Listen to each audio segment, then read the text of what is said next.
दोस्तों, हमारा मन बहुत ही चंचल होता है और इसी कारण से इसे हमेशा किसी बंधन की आवश्यकता होती है ताकि यह कभी अपनी सीमा ना लांघे। अगर यह एक बार आपकी पकड़ से छूट गया तो आपके जीवन में गंदे व बुरे विचारों की बाढ़ आ सकती है। यह मन आपको हमेशा भटकाता रहता है। अगर आप में थोड़ी सी भी दृढ़ता की कमी है तो शायद आप अपने मन के गुलाम हो जाएं और आपका पूरा जीवन व्यर्थ हो जाए। इस मन को नियंत्रण में रखने के लिए एक संत कितने जतन करता है, लेकिन एक सांसारिक व्यक्ति के पास ज़्यादा समय और रास्ते नहीं होते।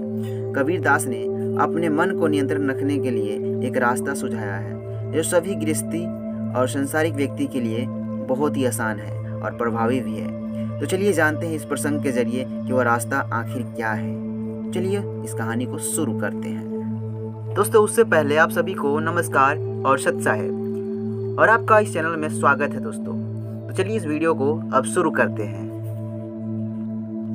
एक दिन एक जवान लड़का कबीर साहब के पास आया और कहने लगा, गुरुजी, मैंने अपनी शिक्षा पूरी कर ली है और अब मैं अपना अच्छा बुरा समझता हूँ, लेकिन फिर भी मेरे माता पिता मुझे रोज निरंतर सत्संग सुनने की सलाह देते हैं। आखिर मुझे इस रोज सत्संग सुनने की क्या आवश्यकता है?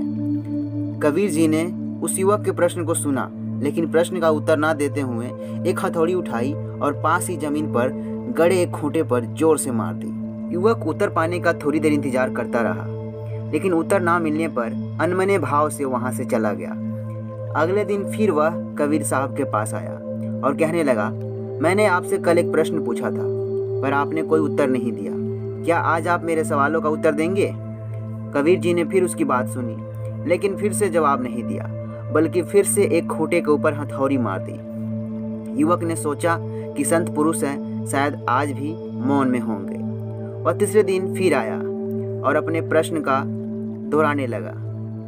कबीर जी ने जवाब देने के बजाय फिर से खूंटे पर एक हथौड़ी चला दी।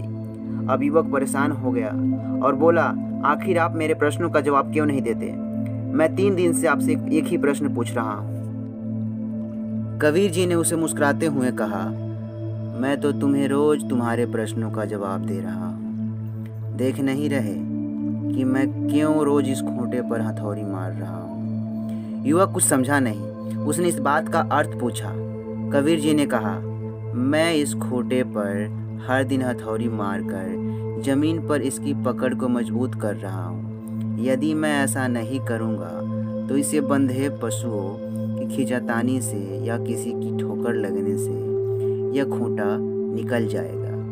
यही काम हमारे जीवन में सत्संग हमारे लिए करता है। वह हमारे मन रूपी खूंटे पर निरंतर प्रहार करता रहता है ताकि हमारी सद्भावनाएं दृढ़ होती रहे। इसलिए सत्संग सुनना हमारी दैनिक जीवनचर्या का अनिवार्य अंग होना चाहिए।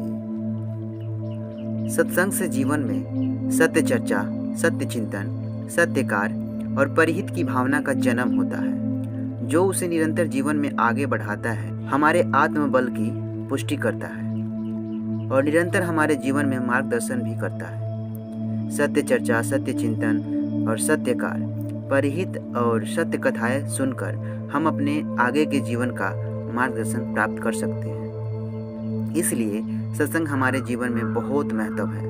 सत्संग हमें रोज सुनना चाहिए और सत्संग सुनने मात्र से ही हमारा जीवन का सारे कष्ट जो है दूर हो जाता है और हमें जीवन कैसे जिया जाए वही हमें मिल जाता है कि हम जीवन कैसे जी सकते हैं। तो इसलिए सत्संग हमें रोज सुनना चाहिए और सत्संग ऐसे पुरुष की सुनिए जो कि सभी ज्ञानों का भंडार है और जिनको तत्वदर्शी संत भी कहा जाता है। उनसे आप नाम दीक्षा लीजिए और उनका सत्संग सुनिए और अपना मोक्ष करवाइए। कबीर वेद पढ़े पर भेद न जाने, बाँचे पुराण 18, जड़ का अंधा पान खिलावे, ये भूले सिरजनहारा।